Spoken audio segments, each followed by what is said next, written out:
Alright, welcome into part 2, and we're gonna get right in to Torque's third point. We've been going over, each one of us has 5 points on how to change the biz niche of pro wrestling. Biz niche, you're right.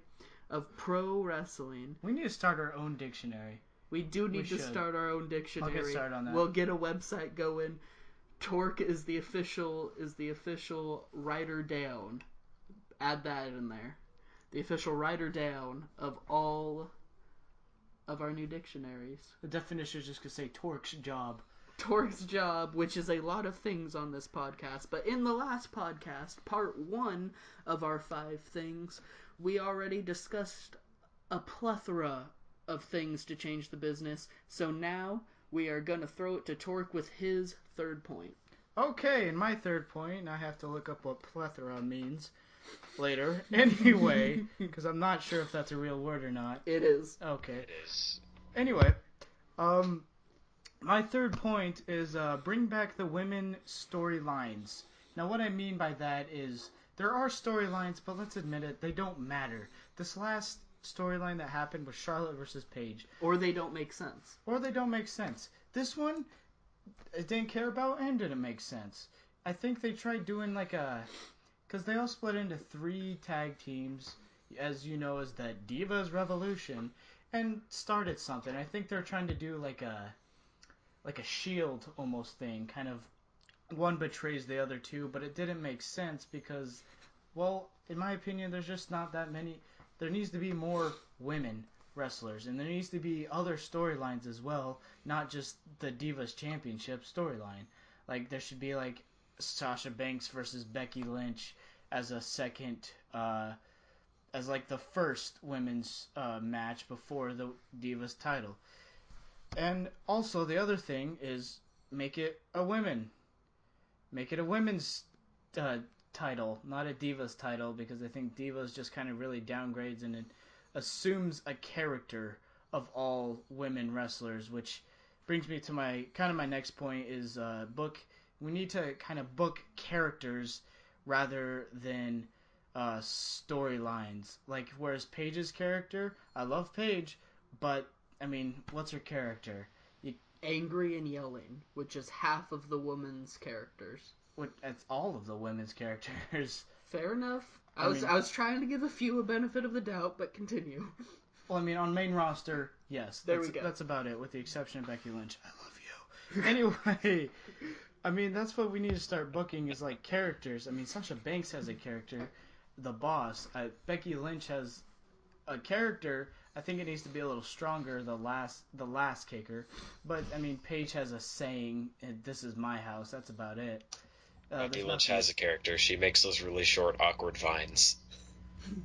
Those awkward puns, and it makes me fall in love even more. Anyway, God, if she ever watches this, I'm so screwed out of getting a chance with her, ever. You've been screwed for a while, buddy. But anyway, we need to bring women to start. We need to start building them up to be main event. To be main event and as good as the men, essentially. I'm almost not obviously you can't just bring it up right now, but right now we have the talent clearly, and especially in NXT. I mean, there's some talent that I'd like to just push off a cliff, but obviously you just can't do that straight off the bat. We need to. I would like. This sounds a little weird, but to build it to where it's half women's matches, half men's matches. If we can get to that point, if you have people like Sasha Banks and, I mean, I like Emma. I was going to say Emma, but she's kind of caught in gimmick hell, like I like to call it. Like, people like that talent who can main event and do all this, and I think that's how it should be. So, it's book women's storylines that matter, make their characters matter, make just everything actually matter rather than just call them divas and that bullshit. In fact, very briefly, I want to bring up an NXT match that happened this week that every single one of us were not excited for. It was Eva Marie versus Bayley for the NXT Women's Championship. And going into it, I was like, no, this is going to be awful. Eva Marie sucks. But once they were doing the match, it had a very familiar vibe in a certain match that happened at WrestleMania 4. You had Ted DiBiase versus Macho Man Randy Savage with Andre the Giant in Ted DiBiase's corner. In this case, you had Bayley versus Eva Marie with Nia Jax in her corner. You subtract Repeating storylines. I'm yeah, just you kidding. I'm subtract. kidding. It happened 30 years ago. You subtract. Um, you subtract Hogan from the equation and you change it to women, and that's basically how the match went. It was Macho Man killing it, except for Andre would interfere every now and again, except for instead of Macho Man killing it, it was Bayley killing it, and Nia Jax would interfere. Good storylines will make good matches, even if you have shit like Eva Marie in the match. That's the point that I need to make, and I just get mad thinking about it. All right, continue. All right, and this is why we did 2 parts, so we could get rebuttals to this. But something that Luke, that Edge said that I partially agree with is, yes, you can have bad people, bad wrestlers, not bad people, bad wrestlers like. I mean, there's Baron Corbin, but Yeah, that's true. You can have bad wrestlers like Eva Marie, and they can look good in matches with good storylines, but also that's a testament to how good Bayley is as a worker. And by worker, I mean how well, not necessarily she wrestles, although she does wrestle well, but like the work ethic and how hard she physically tries and mentally tries in the ring. And that's a testament to her, because Bayley is such a good worker that she helped make Eva Marie look good. And you see that across lots of generations. We're going to hear Kraken here. A cold one for Torque, as they say. amen. And but you see that across all generations, across all forms of wrestling, that that a good worker makes other people look better than they actually are, and that's what Bayley did for Eva Marie. And so then that ties it into my point. That kind of goes back to Torque's point. That would help him out a little to help storyline progression out. We as a fan base can tell when things are scripted. And obviously wrestling is scripted. Professional wrestling is scripted. They take real bumps, but every wrestler knows who's going to win at the end of the match. It's not a quote unquote competition when you step in the ring. But WWE has such a tight control on what wrestlers say, on what they do, on the spots that are in the ring. There are very few matches most matches are choreographed, where the 2 wrestlers go through the paces before the match. Like they warm up, or like they show up early for work and they warm up and they go, all right, we're doing this and we're going to stick to this. They work together like that. Gone are the days when you would call it in the ring, where 2 guys had no prep. Maybe they talk about 1 or 2 spots, like how they're going to finish the match or something. But then they just get in and they go at it. They call it in the ring. Very little does that happen anymore. Very little do wrestlers come up with their own promos. Very little do they come up. Let me rephrase that. They have a lot of help creating their character, and so it comes off with so it comes off with characters and storylines and promos that aren't very. Torque, you're making weird faces at me, distracted me. I'm gonna have to slap the smile off your face. Don't. We're gonna have to slap the smile off your face here. Alright? So, there he goes again. Edge put me back on track. You were saying how everything feels scripted. The wrestlers don't have enough creative control. So it seems very insincere. Like with Roman Reigns' suffering succotash line. Like, that was scripted as all get out, alright? And you know that Roman Reigns wouldn't actually say that, but he was told to say that. What makes people feel so, or what makes fans like wrestlers is authenticity. The best characters are are amplified versions of themselves. If you listen, which I do recommend, which Torque will give me the weird eye here, if you listen to Stone Cold Steve Austin's podcast, in real life, he's almost exactly like he is on TV. And that's just because when he picked the character that would finally work, it was just his best attributes amplified. Same with The Rock or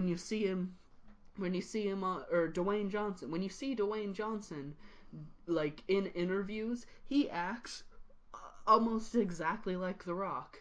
Hulk Hogan, same thing. Like, and they weren't in such a creative grasp as the wrestlers are nowadays. I think that's a big reason that lots of wrestlers do really well on NXT, because there's less control down there. You have a couple of trainers that teach you, some moves, and then up until recently you had Dusty Rhodes giving you promo help, or you have William Regal, or there's less script, basically, less paper going around telling you what to do, and so you get authentic characters in NXT, and you get, not necessarily calling it in the ring, but you get the wrestlers deciding what moves they want to do, so then that's how you can have Sasha Banks, or you could have Becky Lynch. They were good on NXT, but then they get up to WWE and the main roster, and they falter a bit because now they're being fed more lines. They're being told how to wrestle their matches. So it takes away from the authenticity of their characters. I would say prime examples of that would be Baron Corbin. I mean, nowadays, I would say prime examples would be Baron Corbin, because he's kind of a jackass in real life. But, I mean, I have a love-hate relationship with him. Another current, we saw it last year in the Shield Road to SummerSlam documentary. Seth Rollins is almost exactly like the character he portrays on TV. Like I was shocked watching that, how much of a dick Seth Rollins was. He peed on Kofi Kingston's peeps. That Kofi generously gave him, peeps, like those marshmallow things. Yes. And Rollins pissed on him. Heart attack medicines is what they are, like heart attack inducers. But anyway, Rollins just pissed on him. No reason, just pissed on him. Exactly. And so that's my point, is that WWE needs to loosen their creative grasp. They should tell wrestlers the end, and then help them if they ask for it, find the means to that. Otherwise, the wrestlers need to find the means to the creative ends, instead of creative controlling it the whole time. Alright, Edge, on to you. Almost to go completely off of that. God, we just got a train going. One of the things that, and this has to do partially because Trevor just burped in my ears and it was disgusting. I can almost smell it. How do you think I feel? Same state as you. I Anyway. feel sorry for Gibby right now. No, part of the fact that it is all scripted is that since it's so scripted, when they try to push these cartoonish, unbelievable storylines, like I'll say Rusev versus Ziggler. No, she's my girlfriend. No, she's my girlfriend. Okay, well, I'll get a new girlfriend. Oh, I'm going to marry her. Oh, well, I'm actually married to her. And it just falls apart. The fact that it's so scripted, every bit of that is unbelievable. You take John Cena versus Rusev. Rusev has kind of gotten the short stick of these storylines, hasn't he? John Cena versus Rusev. The tried and boring United States versus Russia storyline. I am so uninterested in storylines that have to do with countries that it's it almost has killed Alberto Del Rio for me. So my second point, like my number 2 point, is ditch these unbelievable cartoonish storylines. Is that for a while WWE has been, it's wrestling but it isn't wrestling. It's like it happens in a ring, they do wrestling moves, but for the most part what they're doing isn't actually a wrestling competition, kind of what Gibby was saying. I'm saying, why not make it a little bit more of a competition and less of a, well, he called me something, well, they called me this, or it's like, oh, well, Wins he's a have to suffer and matter. succotash. Wins and losses have to matter. That should be our Yeah. motto. Oh, suffer and succotash, not wins or losses matter. Oh, Anyway. And here I thought we were going to make a good catchphrase, then we decided to go suffer and succotash. no, wins and losses can be like our company direction. Yeah. But it's What we like, want to get out of this.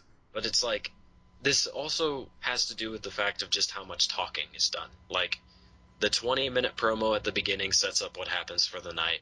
That's interesting. Triple H called me high when they came out here for the Raw out in Denver because, you know, Colorado legalized pot. It was funny. But the 20-minute promos at the beginning kind of sets an awkward tone because it sets up what happens at the end of the night. So you have like 2.5 hours where you have to, or like 2 hours and 15 minutes to where you have to wait to see what they're actually talking about. They should just have it happen.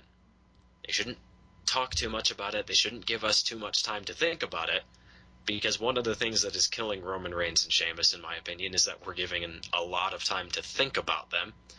We're given a lot of time to pick them apart, say, well, they're not really doing this, or they are doing this, or we don't like this, when they're just like, he's a face, he's a heel, go. And then we start thinking, and it's like, no, this is an unbelievable storyline. Or it's a rehashed storyline. I'm saying go for a more of an athletic competition emulation, if you will. NXT does this perfectly. I'll take Sami Zayn, Adrian Neville. Right off the bat, you don't need too much setup for it. It's, here's this longest reigning NXT champion in history. Here's this guy who's had opportunities before and failed. He says, this is my last shot. If I don't win this, I'm leaving NXT. And that's it. There's no girlfriends, there's no countries, there's no flags, there's no stupid, he called me this, he did that, whatever.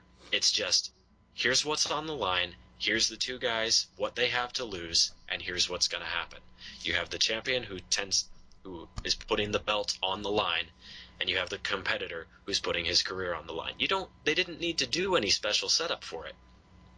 So when they do the whole, like, the Mex America thing, we're trying to unite the countries, and I can't really do a Mexican accent, that doesn't sound racist. When they say that they're going to do this unifying the countries, it's Mex America, see, we have our half and half flag, it's like, they're trying to push that storyline a little bit too hard, and it was already unbelievable to begin with.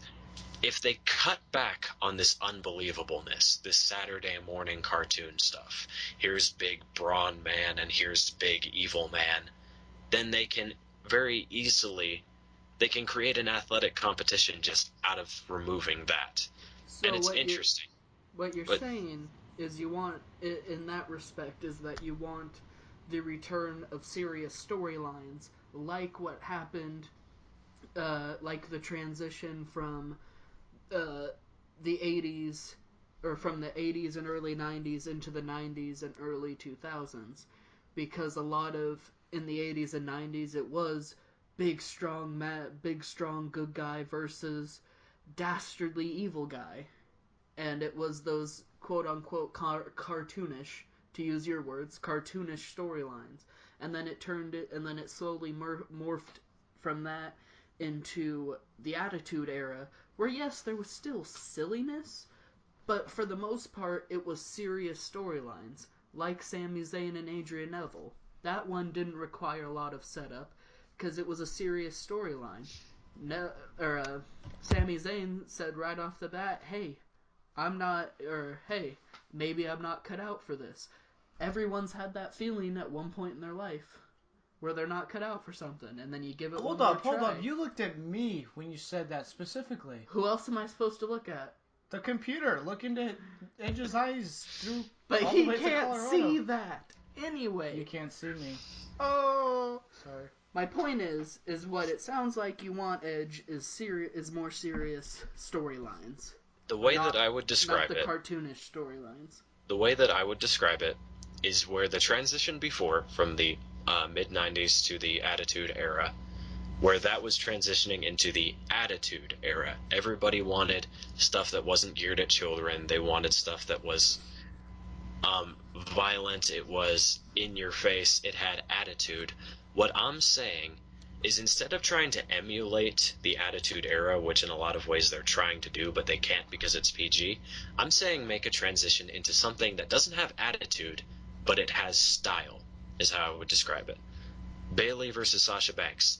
Not very much attitude. That storyline had style. You have Daniel Bryan versus Randy Orton and Batista.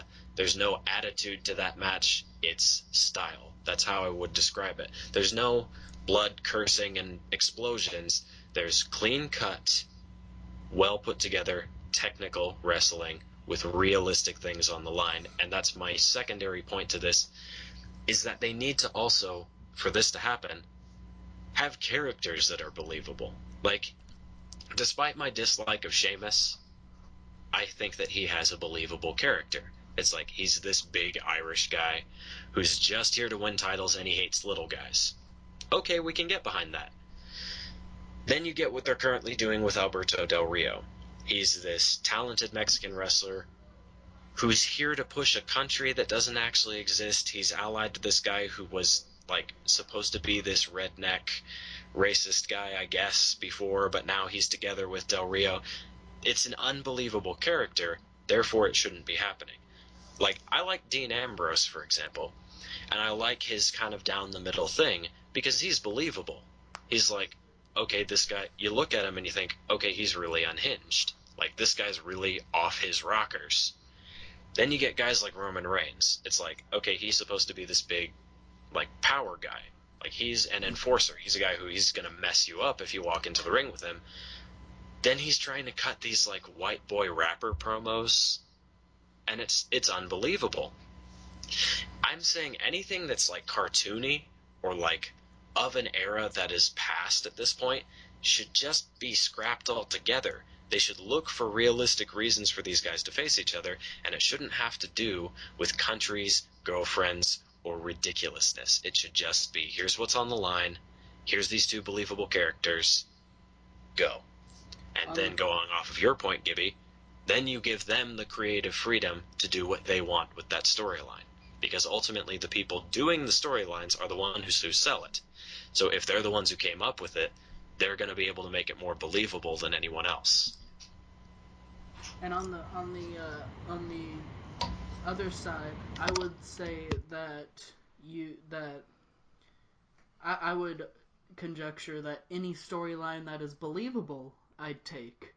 Like, I don't necessarily care whether it's about countries, girlfriends, or whatever, because but it has to be real, relatable. Countries going to war, and obviously you don't go to war in a wrestling, you do go to war in a wrestling ring, but it's very different from real life war. How so, Gibby? But, alright, that is such a Torque question. We'll move on from that. He'll go look it up in the dictionary he's writing. But countries going to war is a very real thing. So having John Cena versus Rusev I thought it was a decent storyline. It wasn't the best of the country versus country storylines by any means, but it was decent because it had it had a tangible goal. The problem is that it had John Cena in it, so we knew at the end John Cena was going to win. And obviously he was John Cena and US. No way he's losing. Or girlfriends. I know everyone here has a bad girlfriend story. So, or has a bad girl story. Let me rephrase that. Well, as far as, like, I'm not saying that they should get rid of, like, the country storyline or the That's girlfriend kind of what you storyline. said. That is kind of what you said, though. I'm saying that that's the example I'm using for unbelievable because in the past, 10 years, they haven't been able to do those storylines properly. Like, I would say the last time they really did a girlfriend storyline believably would be like Edge and Matt Hardy, and then Lita in the middle. I'd say that's really the last believable girlfriend, and I use air quotes, there aren't enough quotations I can put around these storyline that they've done effectively in that regard. You get what I mean? Yeah, I'm saying so, that yeah. the current model they have for doing it is unbelievable, therefore it falls into the category of what is cartoonish and should be removed. That's what I'm saying. Alright, and I agree with that. I just want storylines that were believable. I don't care what the storyline is, as long as it's believable. Torque's giving me the evil eyes. He wants his point. Go Torque. Okay, I guess we're moving on to my point. I gave no evil eyes, but now I am. Anyway. So I guess I can't tie it in. Like, the train has disconnected and it's The long gone. streak is over. Oh my god. Like the train has disconnected. Now I'm one of those pump cars you gotta go down. We're running off the tracks here. Anyway, my number 2 point is have titles that matter. And what I mean by that is the U.S. Championship doesn't seem to matter anymore. You seem to matter more when Rusev had it, and then it didn't really matter because we knew John Cena was going to win, which kind of goes, ooh, maybe I did connect back to the train. Maybe I did. Anyway, but once Cena had it did matter on a level when he started doing the open challenges. That's when it mattered. However, I think the U.S. Championship should be for new upcoming stars, like Neville, for instance, which could beat John Cena. Anyway, like Neville or I would say Kevin Owens. I would say the IC title should be for upcoming stars, but there's been a lot of people like Ricky Steamboat, I believe, like that have held that title. So that title obviously has a little more meaning behind it. So I don't know if I would change too much about that.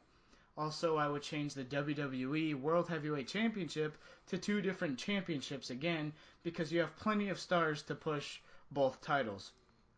Also, I would bring, the TV title, if you recall, this was a title that was defended only on TV, and you would see it. Now, I don't know if I'd call it the TV title, because it sounds like the internet title that Zack Ryder came up with, but like the concept behind that should be another title. Also change from Divas Butterfly Tramp Stamp title to like a women's title. Can't remember what year my favorite title was. I don't remember. Anyway, just kind of change that and make them matter. We should know that the U.S. title is for upcoming stars, and those should bring good matches. I mean, you could have Neville and I guess the first that comes to mind is Sami Zayn again, but that's just because we're just talking about that. But I mean, that's like those are the kind of matches you could have for that. It's gold matches, and it's still for new upcoming stars. IC title, you could actually do both, which is kind of what they've been doing. You kind of have legends having that title as well as maybe an upcoming star like Kevin Owens, but he also beat John Cena, and then Ryback. Anyway, yeah, Ryback had it and blah blah blah. Anyway, but only have titles that matter or make them matter, because obviously the WWE Championship matters, but I mean we should have things that matter more, because I forgot about the U.S. Championship because Alberto Del Rio has it, and I've just kind of forgotten about it. We forgot about it that year that Ambrose had it when he was in the Shield. The IC title, I have also forgot about people having it because Kevin Owens had it. He's just not in anything interesting right now. I mean, he's going against Ambrose in the next pay-per-view, but still, I just kind of forget. And then tag team championships, that's doing all right because, well, tag teams. And yeah. Yeah, you can't argue a tag team championship. Yeah, you can't argue that. Although I would make it look a little better because I don't like it being bronze. It makes it sound like, oh, you guys are the third place people. stay down there. So I mean, I guess I would change it maybe, but And to your point, I agree with you that if the championships held more meaning, that then it would like. Or, let me rephrase that. I agree with you that if they had a set meaning, like, oh, the U.S. title is going to be for rising stars, Intercontinental is going to be for established stars, and then World Heavyweight is going to be for your main events. Yeah.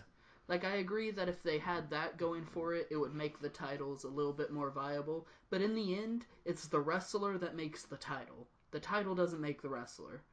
The wrestlers make the title important, and they haven't been making the titles important as of late.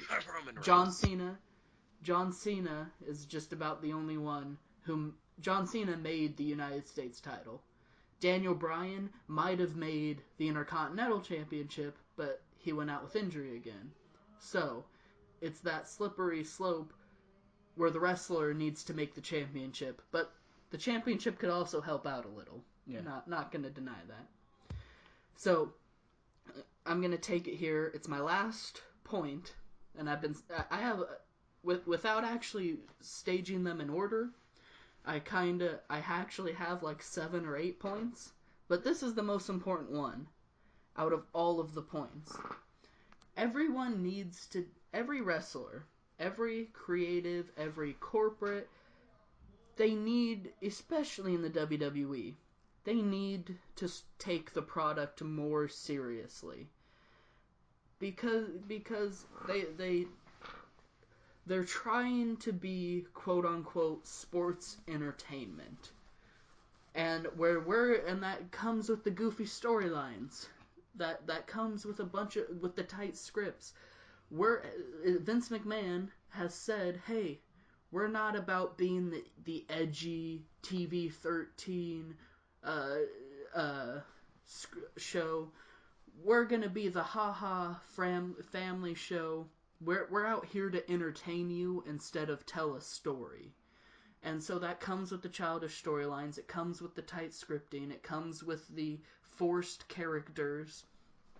It comes with all of that. Something that blew my mind. I forgot which Raw it was, but it was the New Day. They were cutting a promo, right? And Kofi Kingston says something along the lines of, I don't know about you, but I hate country music. And that's not my character talking. I really hate country music. I'm sorry, but Kofi Kingston, did you just admit on live TV that you're not the character you're portraying? In what other form of media is that acceptable? Leonardo DiCaprio just being told, don't let go, Jack, and he lets go and he's fading to the bottom of the ocean and then just looks at the camera and goes, don't worry, I'm not dead, but I'm also not winning an Oscar. Like, that wouldn't... We're always bringing it back to that. He never wins an Oscar, no matter what. Yeah, I know, but we always seem to bring it there. But the point is that doesn't work in any other form of entertainment. So why did Kofi Kingston think it was acceptable to quote-unquote break kayfabe on the live show? Because that's something WWE has always prided itself on, at least. Is that when the camera starts rolling for Raw, Survivor Series, SmackDown, whatever, from the time it rolls to... it starts rolling to the time it stops rolling, they're at least in character for that. Then they go and they do the breaking ground, or they do the childish YouTube videos that kind of don't make sense. But, like, it distracts from the overall product. When you see a breaking ground, I think, is one of the worst ideas that WWE has had in a while. Because it has people talking about how... it has people on there talking about how they came up with their character. I don't want to... because then what happens... if I see Baron Corbin being a dick in real life, then all I can think about when Baron Corbin's on TV is not his character specifically. I'm thinking about him in real life. It distracts from what you are. It distracts from what your character is. I want to be invested. I want them to not break the fourth wall. I want to be invested in the product so much that I can't differentiate The Rock from Dwayne Johnson. I can't differentiate Steve Austin or Steve Williams, as his real name is. I can't differentiate Steve Williams from Stone Cold Steve Austin. But in today's current characters, you can't do that. Even with John Cena. You think about John Cena, you think about him doing all of his talk shows and doing all the Make-A-Wish, which are good things in and of themselves, but it distracts from his on-screen character. And that's because the business isn't being taken as seriously as it needs to be. So there's all these distractions where they're trying to be entertainment instead of just being pro wrestling. And there's a place for entertainment in pro wrestling, but there isn't much of a place in pro wrestling for pro wrestling in entertainment. And just real quick, this goes completely against what Gibby just rambled on about. WWE, if you are ever listening to this, Team Bad and versus Team New Day should be its own show. Just by the way, I've seen some of their stuff and it's hilarious. Anyway, subject of Breaking Bad, Breaking Ground. Damn, that was a botch of the podcast there. And that was, you delivered it so calmly, I didn't even notice until you pointed it out. Okay, well, on the subject of Breaking Ground, and I'm not sure how much of Breaking Ground you watched, because I've watched every episode that they've come out with so far. All 4. Baron Corbin is a bad example for breaking character, because his character is exactly the same as he is in real life. I couldn't put a finger on who he is in the ring and who he is out of the ring, because he's literally the exact same person. I mean, them showing their heels and their faces together, yeah, that breaks kayfabe a little bit, but when they're doing the interviews with them, Baron Corbin's character is him.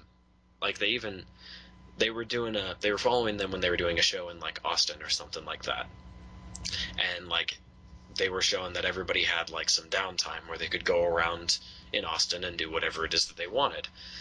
Yeah, you had Colin Cassidy and Enzo went shopping for cowboy hats and stuff like that. Baron Corbin went off by himself to a rock music bar, and he was basically trying to be as reclusive as possible. He almost punched somebody in the face because he kept getting close to him. It's his character is the same. Even Apollo Crews, his character on screen is the same as the one that he him in the interviews. Well, I mean, does Apollo Crews really have a character yet? He's the athletic black guy. Alright, so all black guys, and no, he doesn't have a character. Alright, but the same goes for any wrestler that's been on Breaking Ground. Baron Corbin was the first one that came to my mind. The other one that comes to my mind is Tyler Breeze. Hearing about how Tyler Breeze came up with his character. I have to agree with you on that. Seriously, you guys know I'm a big Tyler Breeze fan.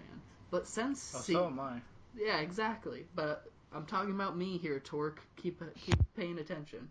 Suck me. No. You know how big of a Tyler Breeze fan I am.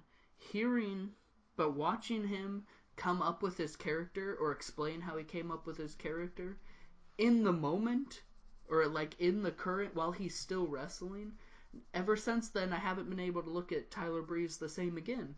Because then I just see his creative process and how he's, I mean, it sounds bad to say, but as he's growing as a character, I care that he's growing as a character. I don't want to know how he's growing as a character. That ruins the immersion for me.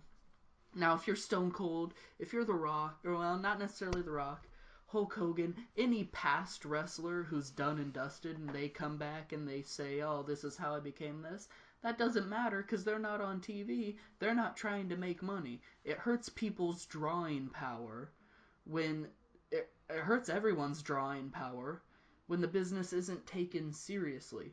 UFC is doing a better job at pro wrestling than pro wrestling is. Because UFC's doing real storylines. They are doing storylines. They do try and push fighters together. Yeah, but so every fighter hates each other.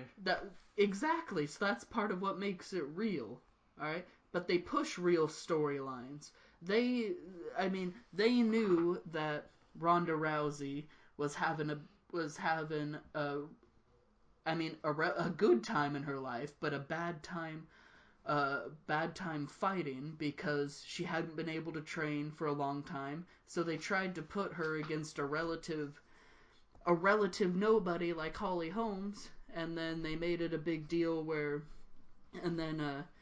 they pounced on the fact that Ronda Rousey didn't respect Holly Holmes at all, and they were taking real things and promoting them.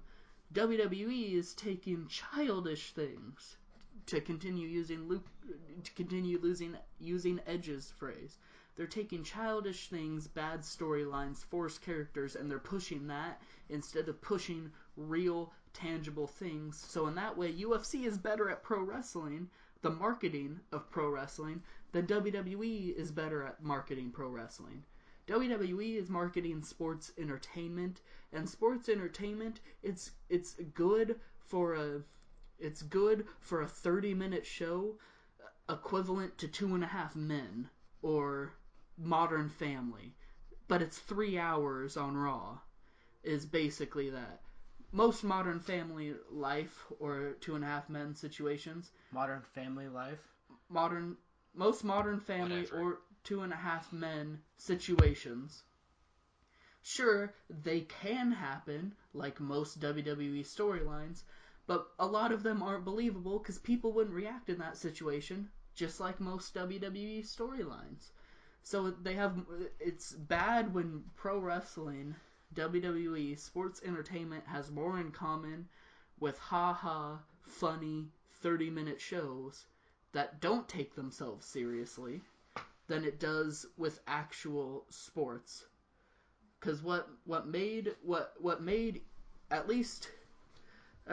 a large portion of the fans like wrestling is when at first, if you aren't knowledgeable, if you don't get told that it's fake, you're gonna have a hard time thinking that it's fake. Like, you go back and you watch some before they broke kayfabe. If you go back and you watch before they broke kayfabe, they marketed this stuff like it was real fights. What I'm saying is just because we know it's not a real fight anymore, that doesn't mean they shouldn't stop marketing it as a real fight. Now they're marketing it. Write that down in the dictionary. Yeah. Now that they're marketing it to it being fake, it takes away from the overall quality of the show. That's the biggest thing I think WWE needs to change. They need to market this to real fighters being in a ring, create the storylines around that, and you'll get authentic characters. You'll there's so many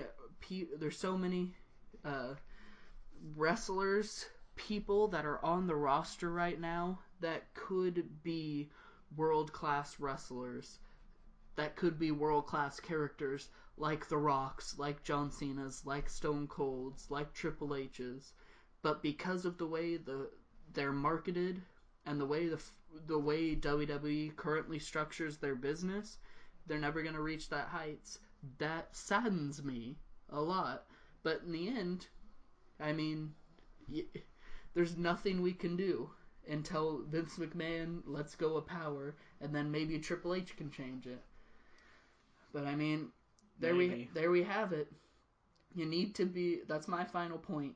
WWE needs to market like pro wrestling, not like a TV show. Not like a TV show. It needs to be marketed like a real sport.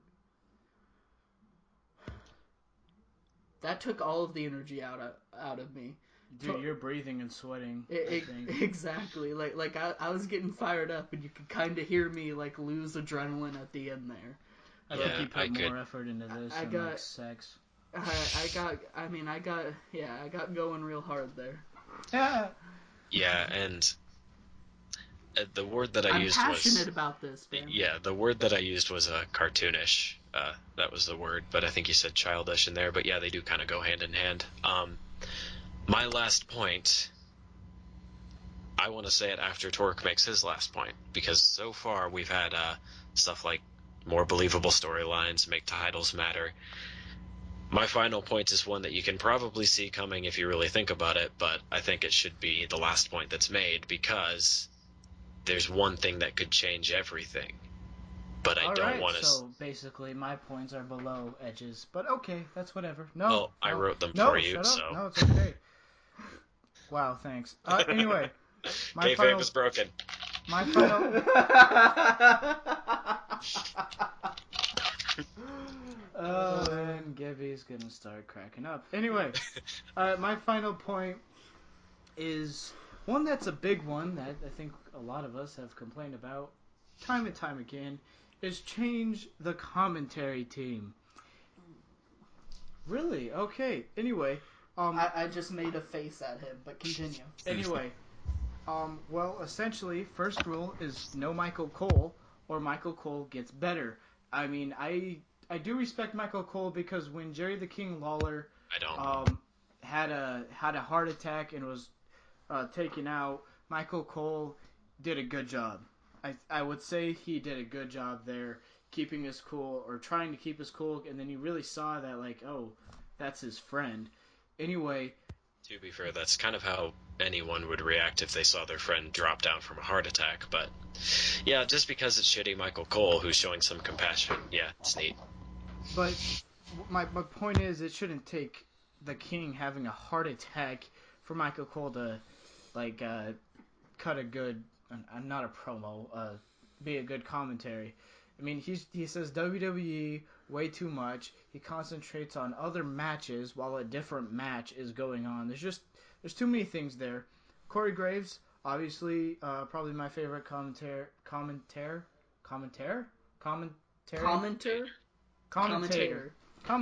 Dictionary. Anyway, obviously he's my favorite, and I would bring him up to be on the main show of both Raw and SmackDown, and I would change it from only 3 people down to 2. That way it's like 2 people having a conversation, not kind of 3 people and then there's that awkward one out each conversation. I mean, that's not how we're doing it in the podcast, but you know what I mean. Anyway, I would also just have one face, one heel. No neutral. I mean, obviously if you have 2 people, one face, one heel, I think that's pretty good. I think Michael Cole's just really weird because he was a heel at one point and now he's neutral. He's not face, he's neutral. And it's just weird to think that, but then Kevin Owens talks to us like, he's a face. He's wearing a John Cena shirt under his suit, guaranteed. It's just stuff like that that kind of just screwed up Michael Cole's neutral thing in the first place. Anyway, I just think that would make it a whole lot better with having a conversation between 2 people rather than 3 people where the people on the end want to talk to each other, they have to lean over, whatever. Not saying be lazy, but be lazy, essentially. It's just be nice to have a conversation rather than having to listen to 3 people and have a bunch of mix-up. Alright, and the reason I was making a face there is because I don't think it's the commentator's fault that commentating is so different nowadays.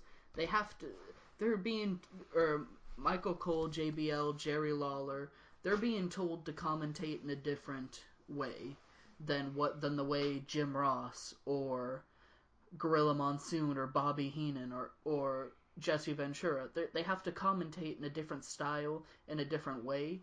They're constantly being told on their headsets that they need to talk about this, even though this match is going on. They need to be talking about that.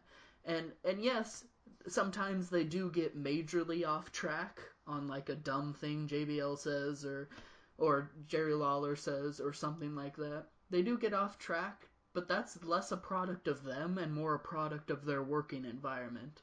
They're being told, all right, so this good match is going on, but the producer gets on and goes, hey, you need to talk about Mountain Dew real quick, or you need to talk about other sponsor, or you need to hype the main event, or something like that. It's a product of their work environment because they're being told, they're being conditioned that the match going on right now isn't necessarily the most important thing. So then later, if one of them says something dumb, they just default kind of to going off topic because they've been conditioned that it doesn't matter what they do essentially, because I mean really it doesn't matter. Now also to that point, or also to Torque's point, I wouldn't mind a switch up in commentary more than there's already been, but at the same time, I don't think it gets much better unless WWE makes them change the commentary style altogether.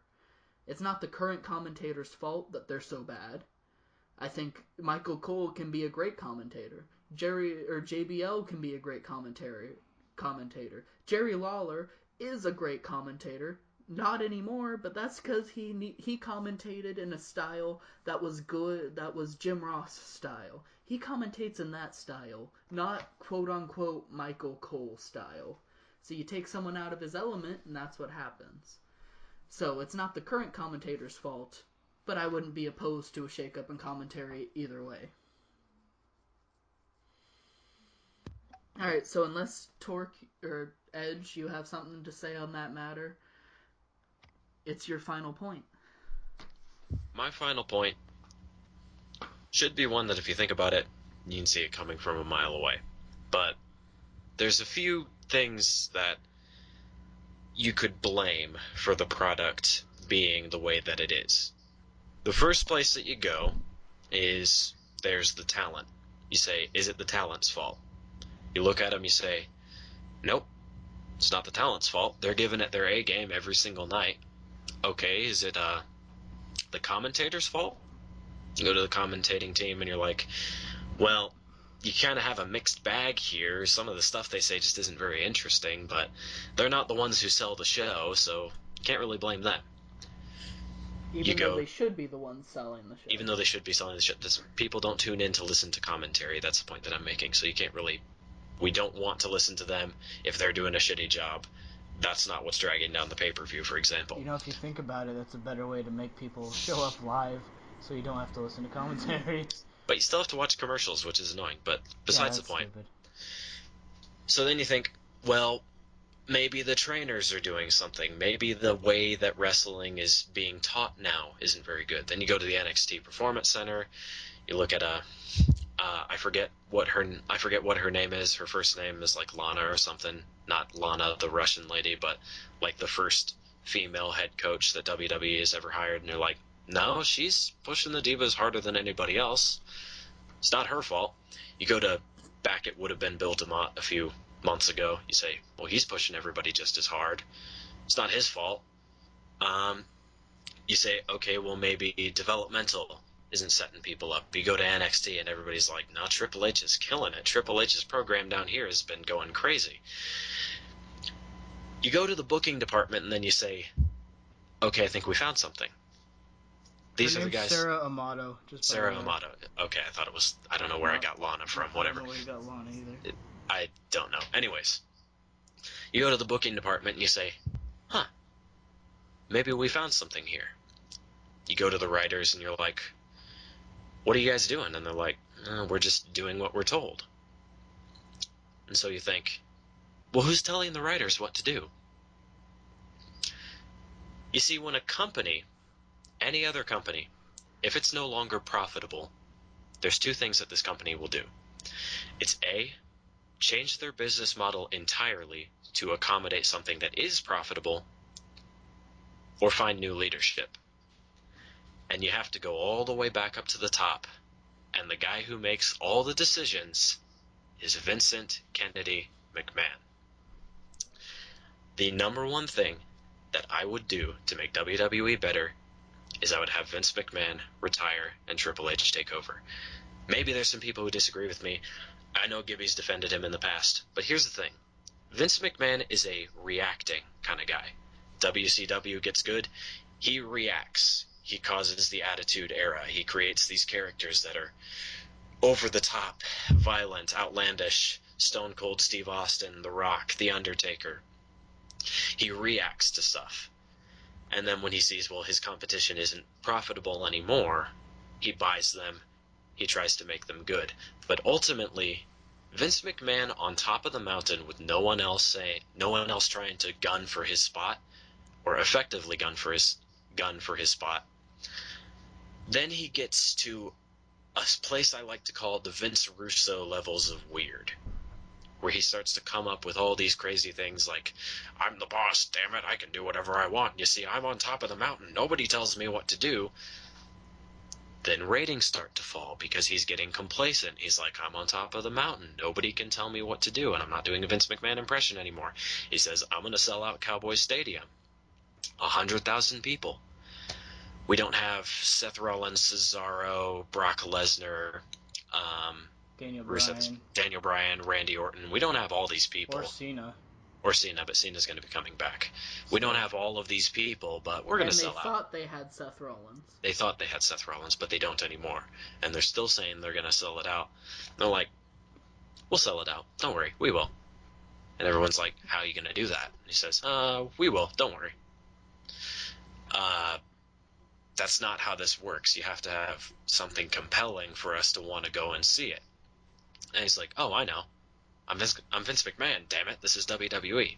There's your compelling argument on why it is you're going to watch our product. It's WWE. What, are you going to go watch the competition? And then we all look back up at him and we say, well, I get the El Rey network. I can find a way to get New Japan Pro Wrestling. You know, it's not this foreign thing that I can't find. It's out there. But Vince McMahon is on every Sinclair station. I actually watched some ROH promos, and I actually found it entertaining. And despite everything, despite the fans losing interest, legends losing interest, WWE centered like news media and stuff like that losing interest, Vince McMahon is still doing the same things that he wants to do. Now, you could say one of two things about it. Either, first thing, he's an idiot, which there's a statement to be made about that, or he's out of touch. He doesn't even realize it, but he's out of touch. Well, of course he wouldn't realize it if he's out of touch. The point is that even Vince McMahon, by his own philosophy of loving big guys with cartoonish gimmicks, he still doesn't even follow that template. Like Cesaro. Cesaro is a big cartoony character. I mean, let's be honest. Like, he doesn't have the cheesiness that other cartoony characters have, which is kind of why we like him. But he's like, nah, he can't connect with fans. Even though for years he's been pushing big dumb Lex Lugers who can't connect with fans. It's this sign that Vince McMahon just doesn't know what he's doing. And in this situation where he has no competition that can realistically compete with him, he can't keep his product to the standards that he once held it to. But then, there's a guy named Hunter Hearst Helmsley, who not only has been in the business, he's been the wrestler on both ends of the booking stick, of the bad booking and the good. Don't believe me? Watch his match with the Ultimate Warrior. It's something to behold. He's also... Sarcasm. He's also been on the management side of things with NXT. He knows how to create a pure wrestling show because he's done it. He's done it. In a PG setting, he's managed to make a new show that arguably has the potential to be the next ECW minus the E. Like, ECW has that underground following that is still alive today, that I think even NXT will have that in the future. But they were able to do it without the title of Extreme, where it's all this crazy shit happening. It's just pure wrestling. Triple H is the guy who should be running this company right now. And in fact, a lot of people know I'm one of the biggest supporters of CM Punk. And CM Punk said, no, Triple H is a doofus. He would run the company into the ground. I disagree, because when CM Punk said that, Triple H wasn't making NXT happen. We didn't see what Triple H could do. All right, Now, and anything CM Punk says is shaded like 50 different shades, all right? All right, fair enough, but ultimately, when you look at your product and you just say the whole thing has got issues from top floor to bottom to basement all the way down to hell and then back up to heaven, there's just problems everywhere. There's only one thing that you can really do to change all of it, and that's change the guy who's controlling all of it. My number one thing that I would do to make WWE better, get Vince McMahon to retire and move Triple H up ASAP. That is what I would do. I'm gonna say that, like, with NXT, without Dusty Rhodes, I don't know what to think of NXT. Well, they have other guys who know how to cut promos down there. Yeah, I know, but Dusty Rhodes, I would say, was a big inspiration to just wrestlers, period. And nobody down there is as good at cutting promos as Dusty Rhodes. It's an automatic step down, regardless. Oh yeah, I'll agree with that. But I mean, let's look at this. Dusty Rhodes passed away, and what's our main event? Bayley versus Eva Marie. Well, I wouldn't say that's Triple H's fault, but you know what I mean. But again, that match actually turned out to be all right. Yeah, better than I thought, although I didn't have high expectations. But ultimately, you see the setup that they've done with NXT, and anybody in their right mind, if you sit them down and say, hey, you want to watch Survivor Series, or you want to watch NXT TakeOver Respect? You watched NXT TakeOver. Everybody's going to say NXT TakeOver. There's no real arguing that. Now, granted, if you were to put it up against, like, say, the WrestleManias of yesteryear, there would be competition there. There would be obvious reason to watch. In the dictionary. Well, I'd say if you put NXT Respect against any WrestleMania, I'd still take the WrestleMania. But that's. I was going to make the point that it's just. But that should be expected. Yeah, that should be expected. I'd actually take most pay-per-views. Maybe not most, but at least 50% of the pay-per-views over NXT Respect. But I have so much to say, Luke, about what you. I want Part 3 coming at. No, yeah, I'm kidding. But all right, go. I'm playing it right down the middle, a little, because I think that Vince McMahon. All right, overall, and then I'll explain. I think Vince McMahon is doing what Vince McMahon has done his entire life. He underachieves and then massively overachieves. I think Vince McMahon is the one, not the one. He can lead us out of this wrestling depression we're in. Because he's done it multiple times in his career before. Alright? And it's always the same thing. Actually, Torque showed me earlier two different memes, quote unquote. They were I don't know why I said quote unquote. Two different memes where it was one that said Vince McMahon doesn't care that the ratings dropped drastically for the Monday Night Raw after Survivor Series. And that was meant to portray him as like someone who is out of touch, that he doesn't care ratings dropped that much. And then another meme that was supposed to be, I guess, pro Vince McMahon, where it said, when WWE does good, everyone praises someone else. But when WWE is bad, they go against Vince McMahon. That's been happening. I can think specifically when WWE was getting its ass kicked in WCW, or by WCW, everyone was jumping aboard Vince McMahon can't run this company.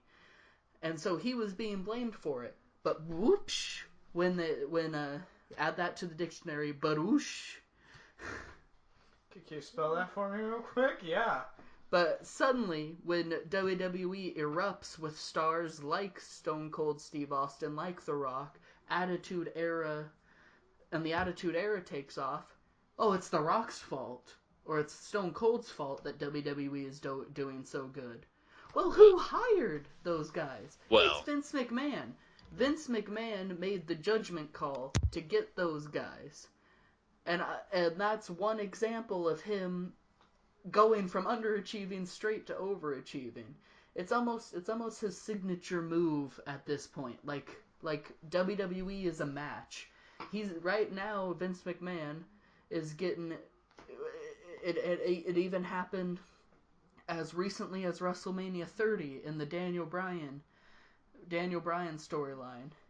He did the favors. He was putting over the people who didn't like him, and he took the fall for a year while the Yes Movement and everything started happening, and Vince McMahon doesn't like Daniel Bryan because he's small, and then at the end of it, Vince McMahon comes out looking like $100 million because Daniel Bryan gets put over in his match.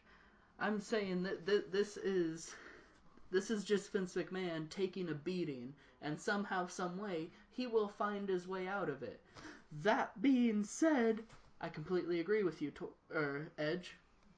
I think that yes, Vince McMahon can get himself out of this, but it won't matter that he gets himself out of this, because he'll still be in control, and then suddenly, and he'll just keep going, he'll FDR it, where he keeps going until he dies, and then you have to just drop the bag on Harry Truman, who, in this case, is Triple H. Yes, you heard it here first, folks. A comparison between former President Harry Truman and Triple H. Anyway. The only place you'll find that comparison is here on the Commoncast. It's why you want to subscribe. Exactly. But wow, my point with that is I would have, regardless, because I'm a supporter of Vince McMahon. I think he'll get us out of this. I still want him to not retire. I want him to step down, make Triple H the CEO, the figurehead, not the figurehead, bad word, the leader of this company. Dictionary. The leader of this company. The leader of WWE, and then you have Vince McMahon sitting there on basically what Triple H is doing, what kind of like Triple H is doing, and be an advisor, because having someone like Vince McMahon on your advising squad is invaluable, and Triple H would be dumb, or anyone would be dumb to just go, alright, retire, get out of here, see ya. So, yes, I agree with you, Edge, that I would prefer Triple H to get in charge and then have Vince McMahon be the advising backup role. But I disagree with you in the fact that I think, sure, Vince McMahon is out of touch, but he's been out of touch a lot over his career, and he always finds a way to get himself back in touch. And I don't mean in touch as in, hey kids, come to my van. I mean, I'm gonna make lemons out of lemonade and become the biggest wrestling when life company. Gives you booty, you make booty aid. Exactly, and Vince McMahon has been making booty aid his entire career. So I think he can get himself out of this hole, but he doesn't need to. He can just drop the bag on Triple H early. I was listening to the first half of that, and I was coming up with all these things well, maybe, and then you're like, but I agree, and I'm like I had my mic muted for it, but I'm like, whoa, wait, what?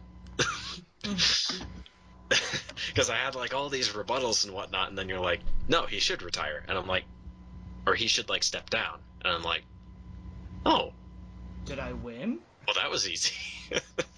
You got a partial win. Well, I wasn't treating it as a competition. Exactly. Torque, right. Stop instigating problems here. You guys create your own problems. Don't put that on me. Anyway, I think that about wraps it up. That was really good. I learned so much myself from Gibby and from Edge of Space.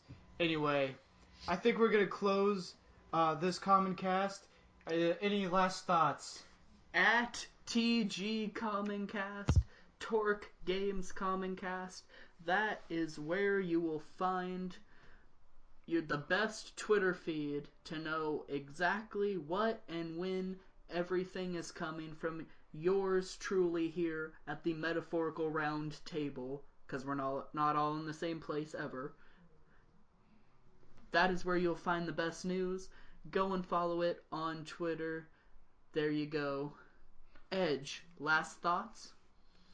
For more intriguing, interesting content regarding wrestling, gaming, or otherwise, be sure to hit that subscribe button and be sure to give us a like, because we can sit here for hours and ramble on about wrestling, but it is you, the viewer, that makes it possible for us to do this. So please drop a subscribe and a like if you would so kindly. And I'm going to hand it back off to Torque. Alright, real quick, follow me on Instagram because why not? Personal plug. Shameless. No, not shame us. Shameless. Go, Torque. I'm going to start a thesaurus now. Anyway. Because the dictionary didn't work out. He needs a second book. Oh no, I'm actually going to start this dictionary. I'm actually serious about this. Sell it on eBay. World class, only one in the world. $200. Anyway. Alright, follow me on Instagram at Torque2024 because that number has no meaning to me. Just sound catchy. Anyway, as always, guys, thank you for tuning in to the Common Cast. And remember, when life gives you booty, you make booty aid. And we will see you next time. Good lord. That was great. Good lord. That is one of my favorite quotes from The New Day.